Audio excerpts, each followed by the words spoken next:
Good morning, everyone. Colleen O'Neil here from Mediation and Beyond, where we discuss all things divorce.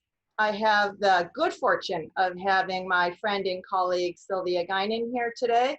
Sylvia is a certified divorce financial analyst, as well as author and mom of 3 great kids. So today we're going to be discussing Sylvia's new book called The Richness of Divorce. And good morning, Sylvia. So thank you so much for joining us. Good morning. I'm so happy to be here. Thank you for inviting me. Absolutely. So I wanted to really start off with a little bit about what led you to write the book, and then go into perhaps what your book is about, called The Richness of Divorce, correct? That's correct. It's The Richness of Divorce, and it's 7 steps to unwind your marriage with love and grace. And, I think that having taken so many ladies through divorce, and seeing that there really could be a very successful outcome if you can do it with love and grace, and then going through my own. I think going through my own, really kind of led me to do some really deep, insightful work, and I've learned a lot, and I really felt that I wanted to share. I want to change the world. I see what divorce can do to individuals and to families, and I think it doesn't have to be this, awful experience, a sense of failure. I think if we take that situation and we're able to just flip it around, I think we can see divorce as an opportunity to just, redirect our lives and do things a little bit differently and a little bit better. And when you talk about divorce, doing it with love and grace, can you just talk a little bit about what you mean by doing it with love and grace? I mean that regardless of what your partner is experiencing and how they're behaving through the process, I think that what we don't realize is that we have so much more control than we know, right? So we can choose peace. We can choose kindness. And, in the book, I talk a little bit about, there's so much analogies, I think, to nature and through human experience. And as an example, in the book I talk about, I love the ocean. I'm just a water person. And to me, it's very healing.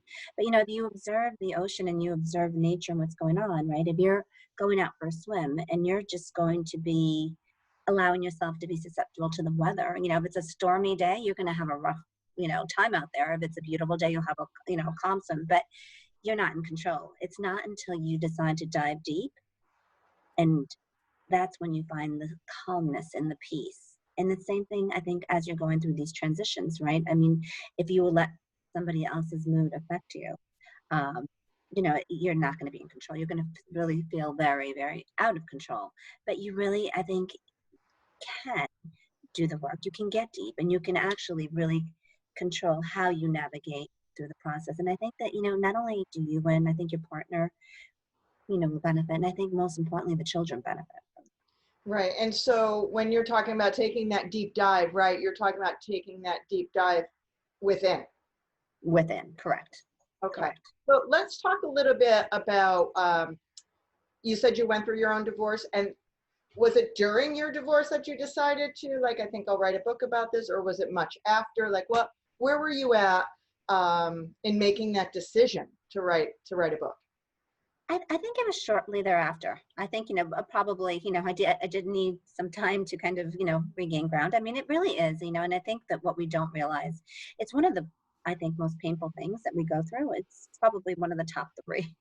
And, you do need time to kind of heal and to do things. And I think what I had learned through mine was we so often try to keep ourselves so busy, and we try to do things, and we're really just trying to block, right, a feeling or void. So this particular process that I went through, I decided to get very quiet. So when I didn't have the kids, because I have 3 kids and we actually share custody, rather than go out and keep myself incredibly busy with, great friends and going to events, I really stayed home and just kind of tried to get quiet and get comfortable with my new norm. And it was in that process that I just decided, I'd write things, or I'd read a quote and I'd say, wow, that really just kind of changed my day.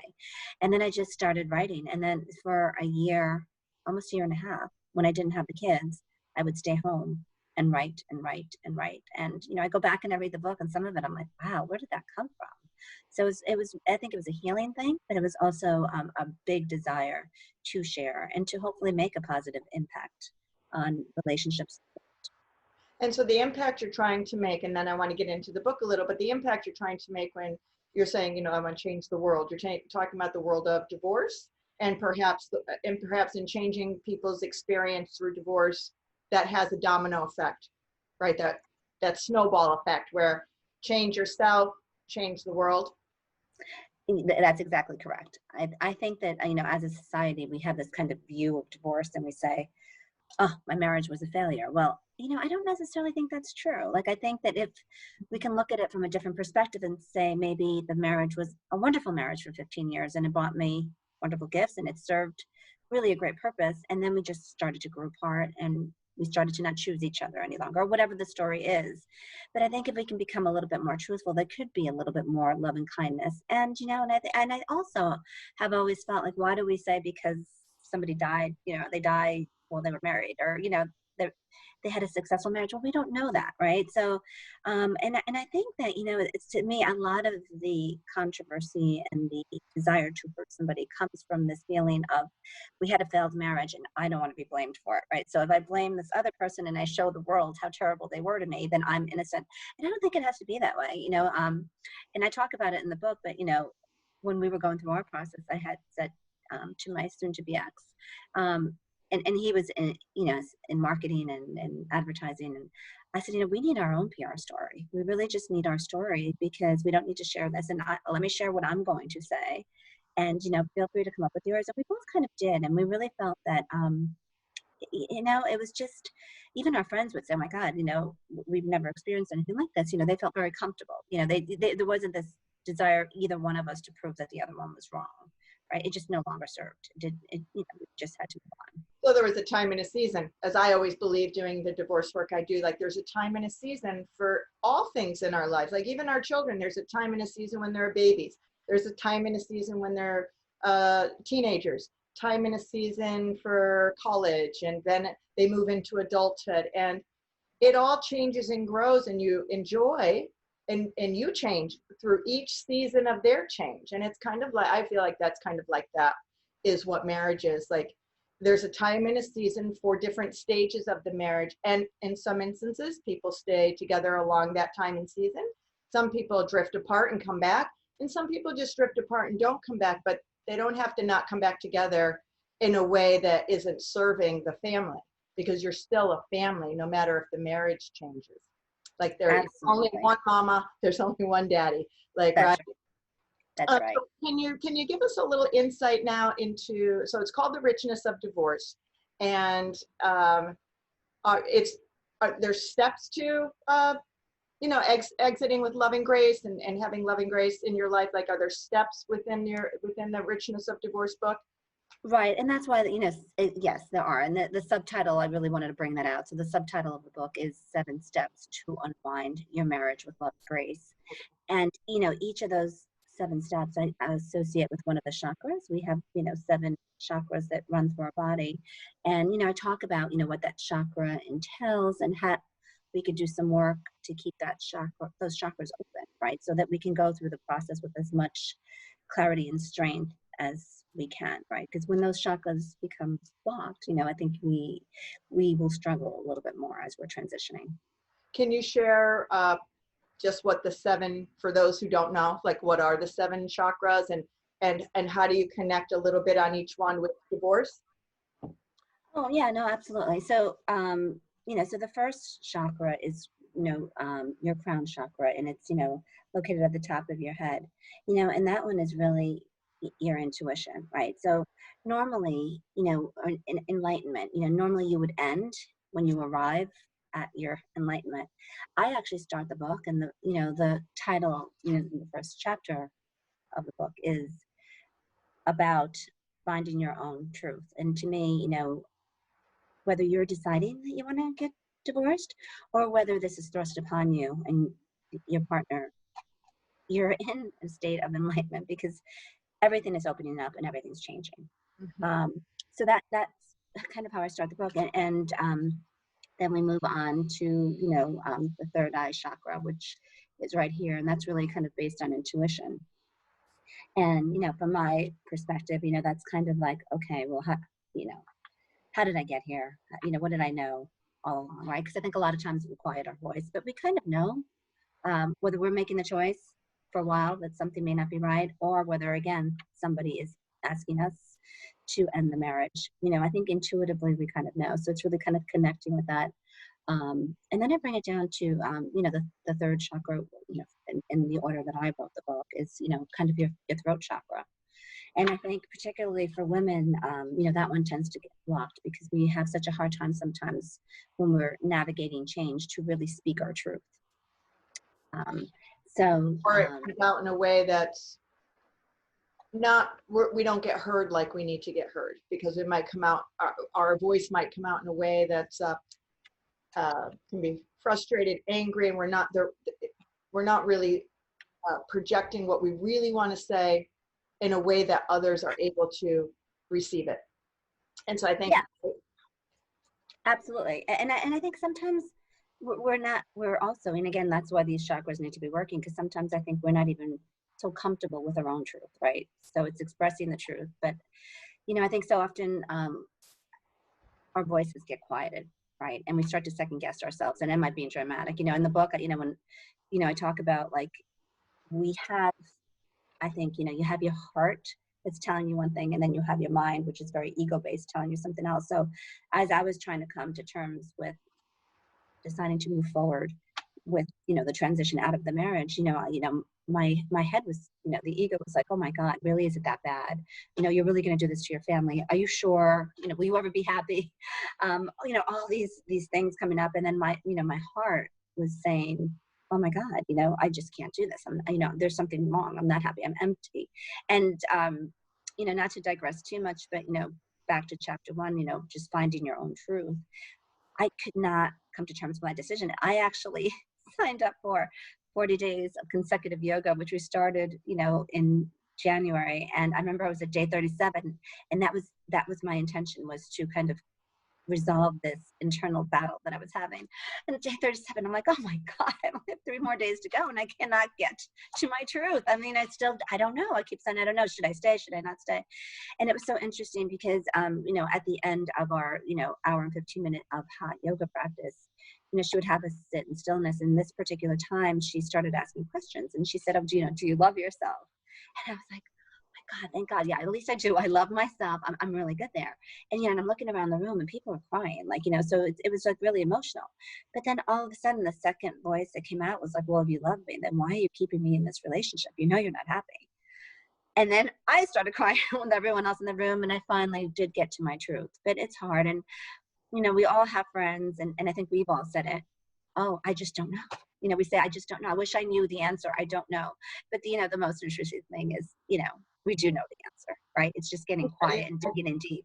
Yeah, I think the answer is in I don't know, which means you're unsettled somewhere, because in that I don't know means something's off, something's not right. And that's right. I think what we do with the I don't know is we push it aside and we don't continue to kind of go deep, as you said earlier, right? So I think that is an answer in and of itself. I don't know. Says I'm unsettled. Yeah, I agree. I think it says I'm unsettled, and I think it says I'm not ready to deal with this. I'd rather, for lack of a better term, keep my head in the sand for a little bit longer because I'm safe there. So as we're kind of winding down, again, it's, the heart chakra, and that's probably the one that really, after the throat, it's your heart. So the throat chakra I talk a lot about too, is how we communicate that we want to end the marriage, or how we respond to if the partner is the one that's telling you that, they don't want to remain in the marriage. It's how you communicate that is really going to set the tone for the divorce, right? So how do you do that with love and grace? How do you stay calm? How do you not blame, right? Because the first thing is to want to blame, right? And then moving on from there, the next chakra would be, the heart chakra. And, and that one really tends to get blocked, right, as we're going through change and transition, because we want to close, we want to protect. So we've become closed. And again, if that chakra is closed, you know, it really can cause a lot of issues. So how do you keep your heart open when you are in so much, you know, turmoil and you're in so much, you know, state of panic and change? And then, you know, we kind of move down, and then from, you know, from the heart chakra, you know, you go to your solar plex chakra, which again is about, you know, again, being grounded and, you know, getting through situations. And then, you know, we move on from there to, you know, the next one. But the chakra that my most fascinating one, and what I really talk about in the book, is the, you know, the root chakra, right? Which is like kind of what ground, you know, keeps us really, really grounded, and really keeps us in a place of strength when we're navigating through these issues. Because I think that, you know what, we all have roots, you know, and we all have this strong foundation. And as you're going through change, and, you know, the cover of my book, there's an illustration of a tree, because to me, it's just so, again, nature is so fascinating, right? If we really look at a tree, you know, because it's been around for a long time. You know, you see this big object and it's being held up by something, right? And it's held up by its roots. So again, you know, the root chakra to me is fascinating. And I end with the root chakra because, and the cover of the book illustrates, you know, the roots actually growing even deeper. And I have beautiful flowers growing on the roots, because again, that is the richness of divorce. That is where you can really, really change and grow and become better. This very painful experience can enrich your life and can help you propel onto, you know, new things that you've always wanted to do and perhaps didn't do. Will help you, I think, if you do the work, bring your best self to your next relationship, and really kind of dig in deep so that you are really looking for, you know, the things that you really want in another partner. So Well, that's that's awesome. how That's awesome. I like the idea of the cover with the flowers growing out, because out of our roots, good things come and other things fall away. And so I really like the idea of positivity at the end of that, and being able to see new growth come out of a very challenging time. and you nailed it, right? Because our roots will hold us up, right? We'll stay up with the roots, but you know, you nailed it, because, you know, in the book I also talk about, right? Think about it. And I think Jewel has this song, which you know, she has this lyric that I think is just so beautiful and so meaningful. But she says, nature has a funny way of breaking what doesn't bend, right? So if you're not flowing through this divorce, I mean, you're gonna lose some branches. Some branches no longer will serve you. Some need to come off. Some will come off if you didn't want them to come off. I hear you. But there'll be new growth too, right? And new beauty coming out. And again, that is the richness if you do the work, right? And you don't even know where that beauty is yet. All I think what you're saying is it is there, but It's there. But it is there. It's just you can't see it right now. You can't see it yet. No one really knows what it looks like. You're part of it is you're crafting it as well, right? I mean, you're crafting what is going to grow there, right? Right. Either That's nothing's right. going to grow, and you can craft that too, or something positive and beautiful can also grow out of that. I notice in the divorce work I do, whether it mediations or divorce coaching or anything along those lines, is the necessity I find on whether it's a man or woman, either partner, assigning blame, and to either, you know, why the marriage failed or why it wasn't successful, because those people think that's two different conversations sometimes. But what in the chakras that you spoke to, where do you feel people get stuck? Because I don't think you can get to the root if you're stuck somewhere else. Where do you feel that people get stuck in that responsibility piece and fault, assigning responsibility and fault, either to oneself for the marriage not working out or to the ex for the marriage not working out? But it's still that responsibility piece that people look for. Where do you think that falls in the chakras that you speak about in your book? Yeah, I would say, you know, definitely in the enlightenment chakra, the even wanting to deal with, do I stay or do I go? And, you know, with that, you know, if you're going, right, you know, something went wrong, right? So I think, you know, we kind of get stuck there with, you know, why couldn't I fix this? I mean, I think for the longest time, I wanted to fix it. I mean, you know, when we tell people we're getting divorced, they were shocked. They're like, everything looks so beautiful. Everyone looks so happy together. You know, there was 5 of us, and it really, you know, in pictures, it really looked lovely. But, you know, there was a lot going on behind the scenes. And that, you know, the funny part is, you know, I have a couple of friends that are, you know, a little bit older and possibly wiser in terms of life experience. And they would say, oh my God, you know, you're going to get exhausted. You can't possibly keep all these balls up in the air and keep doing this. And I was like, oh, no, I'm fine, you know, and I didn't want to deal with what wasn't working. And I think I gave up almost trying. So I just figured if I keep doing more and more and more, I could just keep it together. And you get to the point where you're exhausted. So I think, you know, it's that tell me the truth, that enlightenment that you get stuck in.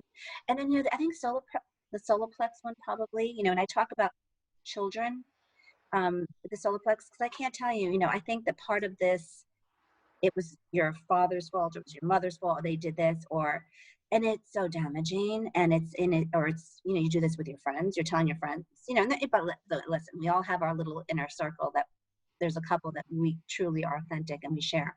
But, you know, all the dirty laundry does not need to be shared with everyone, right? It should be a little private. But more importantly, too, I think it is learning to admit to yourself that, you know what, you had a part in it too. But by the way, it just is. It doesn't have to be, we try to label right or wrong, good or bad.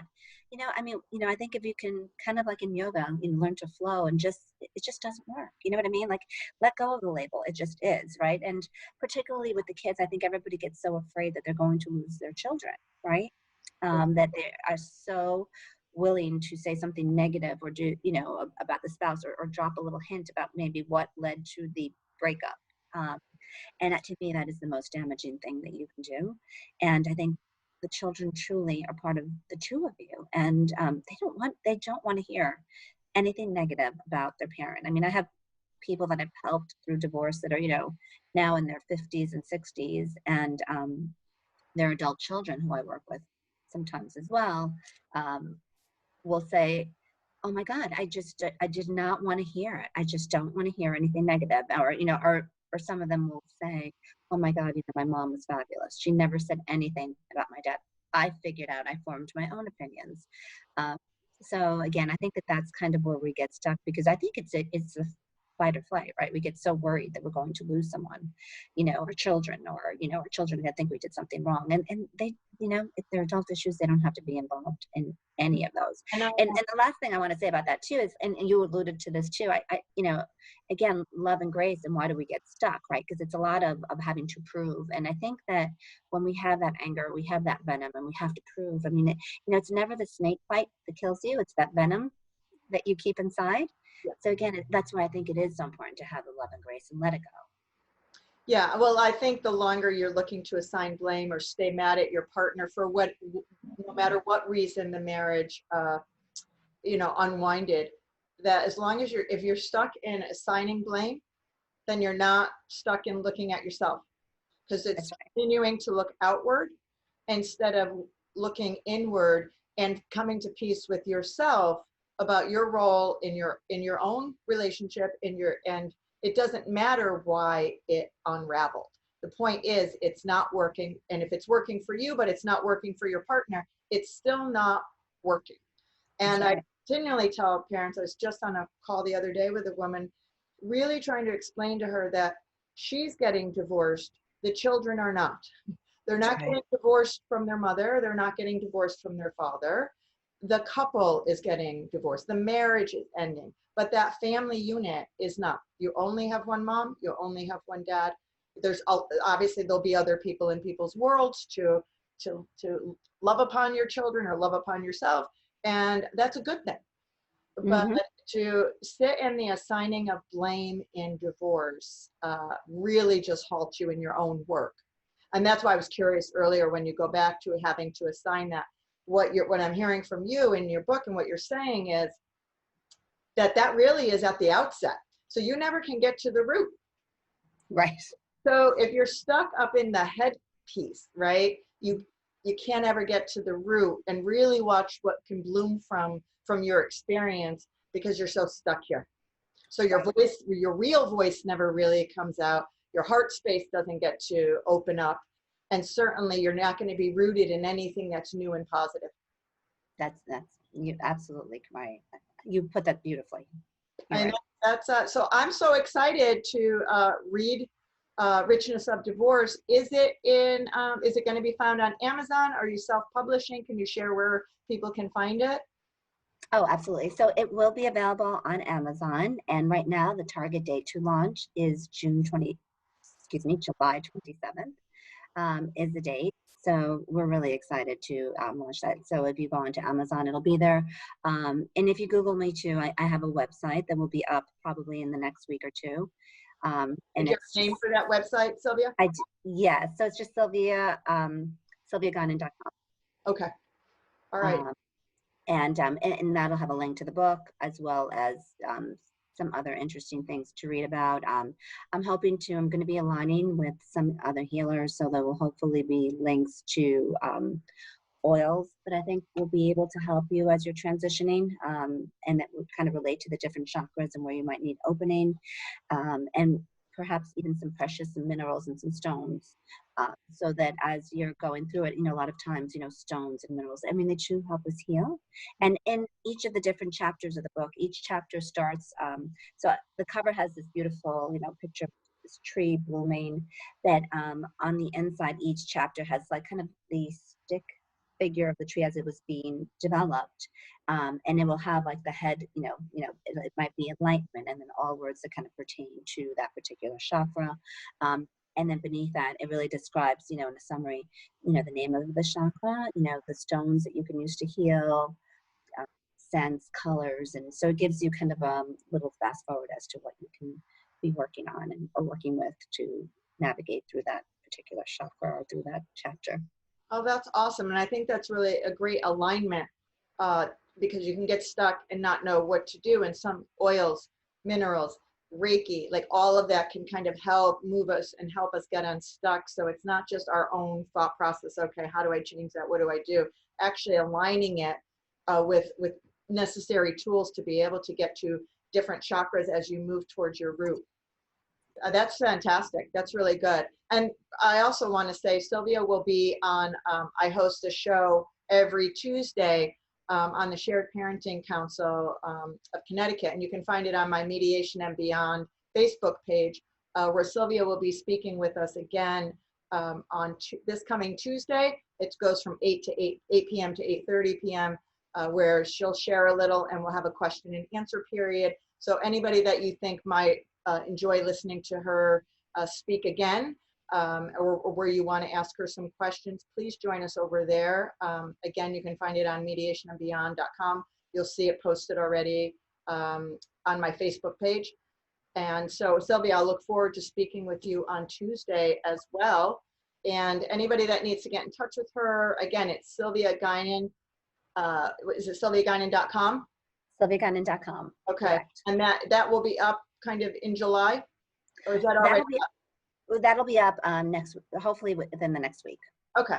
All right. Up and running.